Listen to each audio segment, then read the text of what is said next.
Di ba po sir. dapat ang reaksyon ng isang tao kapag may kaso, harapin? Precisely, Kasi Your Honor. Hinihintay ko nga po yung notice from Ombudsman na pag meron na hong notice wala ang po kayong Ombudsman. notice hanggang ngayon? Ito po ay ang pinag-uusapan natin dito ay napakahalaga. Yes, sir. Opo, at ito pong mga kasong ipinatong sa inyo, perjury, robbery, extortion, theft, mainam po ito As I've said, Your Honor, in the NBI, we avoid the noise. We just finish the job, sir. Opo. Senator Judge Padilla would like to interject before we go on a break. You may proceed, sir. Maraming salamat po, Ginoong Tagapamahala ng Hukom at sa ating Ginoong Pangulo. Maari po ba makapagtanong sa ating mahal na saksi? Opo, Your Honor. Maaari Opo. po. Ang una ko pong katanungan sana ay taga saan po kayo na lugar, na probinsya? Tacloban, sir. Tacloban. Tacloban City, Opo. sir. Kayo po ngayon ay Regional Director ng NBI sa BARM. Yes, sir. Opo. Yun po ba ay isang promosyon para sa inyo na madala sa BARM? Dahil totoo po ba na kayo ang tinatawag na Golden Boy ngayon sa NBI? I cannot comment on that po, Your Honor. Kasi po ang Nasa BARM po ako. Wala ho ako ngayon sa Opo. main office, sir. promotion po ba yon? Yung napunta kayo sa BARM? Balita ko po kasi ilang beses na kayo na-promote sa NBI. 12 years na po kayo no, sa NBI. Yes, sir. Opo. Ilang beses na po kayo na-promote? Since na pumasok ko ako sa NBI, Opo. sir. From investigation 1, 2, 3 noong 2015, 2016. Well, nung mula ako na pumasok ako sa academy, from investigation 1 hanggang ngayon sa regional director, sir. Ilang beses po yan? Sa isang taon po Sa isang taon? Anong taon po, sir, ang tinutukoy nyo? Bago po kayo napunta sa BARM. Bago ho ako napunta sa BARM, regional director po ako ng Mimaropa. May Maropa.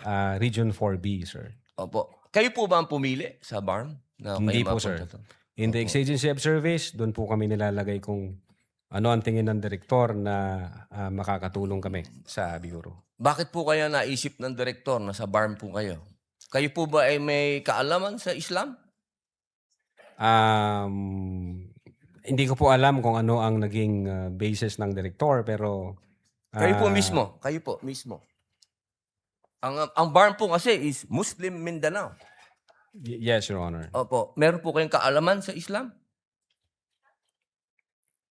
In terms of what do you mean kaalaman, sir? Yung Sa religion po ng Islam kasi Muslim Mindanao. So, ibig sabihin, kahit basic po siguro ng Islam, no? yes, sir. Kahit naman ho sino pwedeng i-assign kahit saang regional office dito sa Pilipinas. Di ba po parang Regional autonomy ang autonomous region ng Muslim Mindanao. So, kailangan man siguro kahit paano meron kayong kaalaman sa Islam. Konti siguro, sir. Ano po yung konti na yun? Well, isa po akong Kristiyano at hindi ko ho malalaman yung kabuuan nung Siguro po dapat meron kayong basic din na knowledge ng Islam. Ano? Sa pangalawang tanong po, okay na po yun. Pangalawang tanong po, meron po ba kayong, sa tagal nyo po, sa NBI, 12 years, meron po ba kayong na-encounter na kaso ninyo sa NBI? Kayo po mismo na-filean ng kaso? Your Honor, normal ho sa mga NBI agents na makakasuhan, in fact, maging sa sinumang law enforcement agency, that's the price we pay for doing our job and for protecting the country. As a matter of fact, in the NBI, Your Honor, we avoid the noise. We just finish the job. So sir. ano po yan? Yes? Yes po yan? Yung sagot nyo? Yes? Normal ho yan yun sa amin. So sir. yes po? Attorney Loto, kindly answer the question. Yes, sir. Oh yes. Ano pong, pwede po bang malaman kung ano pong mga naikaso sa inyo? Well, wala ho pa akong natanggap na official case galing sa ombudsman, pero may nakita na ho akong complaint na binigay sa akin from NBI.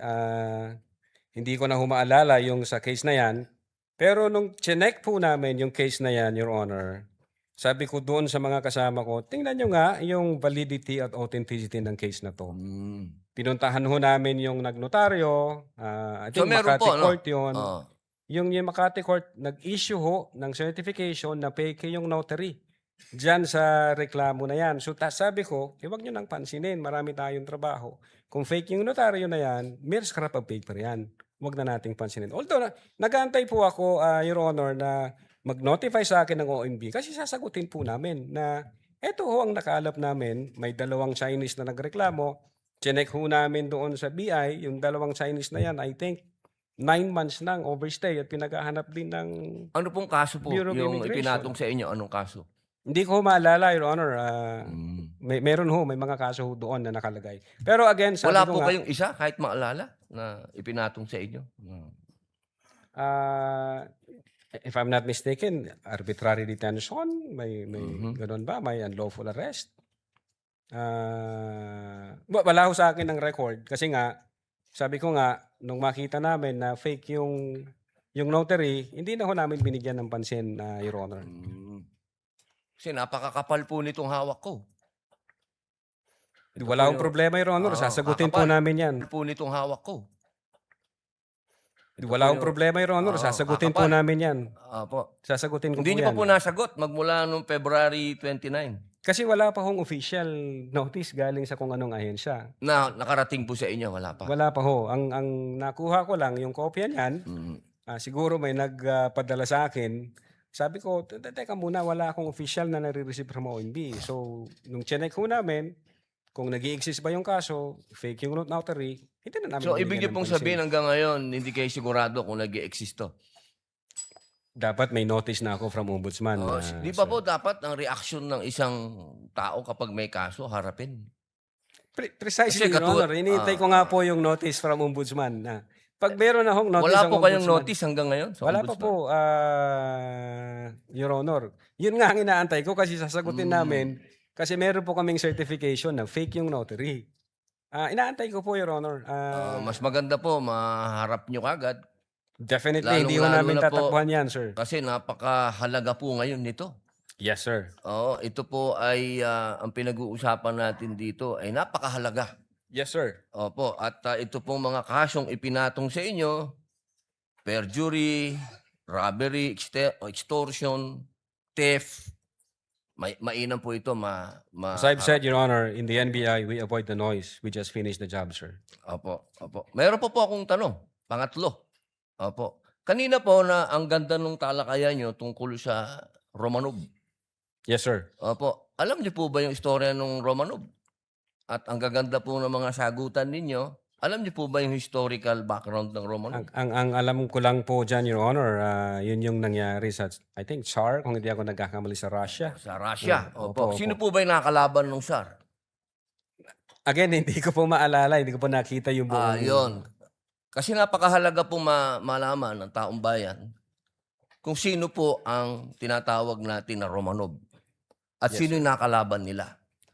Kasi po, katabi ko, ang isa sa Marcos family. Yes, sir. Alam naman po natin lahat, batid natin lahat, na si Apo Lakay, Ferdinand Marcos Sr., ang number 1 na lumaban sa komunista dito sa Pilipinas. Batid naman din po natin na ang nag-execute sa Tsar kay Nikolai at sa kanyang mga anak, sa kanyang pamilya, ay ang komunista. Alam mo po ba niyo yun? Yes, sir. Opo. Ngayon, sino po ba ang pangalawang pangulo na lumaban sa komunista? Sino po, sir? Ay di si Pangulong Rodrigo Roa Duterte. Hindi ba po dapat isipin natin yung Romanov ay tungkol sa threat na pumapasok sa mga pamilya na mga namumuno dito sa ating bayan na lumalaban sa komunista. Komunista po ako Gusto ko lamang pong alamin ninyo. Yes, sir. Well, insofar as the investigation on the issue of whether or not may Romanov or operation of Romanov, ang sabi ko po kanina, nasa intelligence service po namin yan. At I think ang makakasagot po niyan, Your Honor, yung director po namin. Opo, kasi nabanggit nyo kanina sa usapan po ninyo si Baste. Yun Na po yung... sinasabi nyo po kasi kanina sa usapan po ninyo, sa napakagandang usapan, na yung Romanov, hindi na ipapaliwanag kasi kung ano ba yung ugat nun. Napakahalaga po na alam natin yung ugat. Si Presidente Marcos Sr. ang lumaban sa komunista, kaya nagkaroon ng threat noong 1986. Yes, sir. Ngayon, sinasabi ni Baste na nagkakaroon ng threat sa kanilang pamilya sapagkat alam naman nating lahat na ang nagpatuloy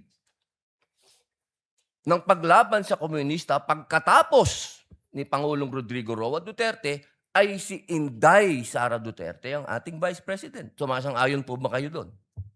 Wala po akong personal knowledge, sir. Ay, bakit po kayo walang personal knowledge? Eh, yun po ang sumunod na assignment ng ating Vice Presidente pagkaupo niya. Siya po ang nag-take over ng NTF-El CAC. Hindi po alam ng NBI yun. Well, nag-NTFL ka siya, pero yung factual circumstances doon, Factual, wala pa po akong wala po kayong. Pero alam niyo po, sagutin na lang po ninyo na siya ang nag-take over ng NTF-El CAC. yes, Your Honor. Opo. Isa na lang po, ginoong tagapamahalang hukom. Sabi niyo po kanina, ulitin ko lang po, gusto ko lang pong malaman uli.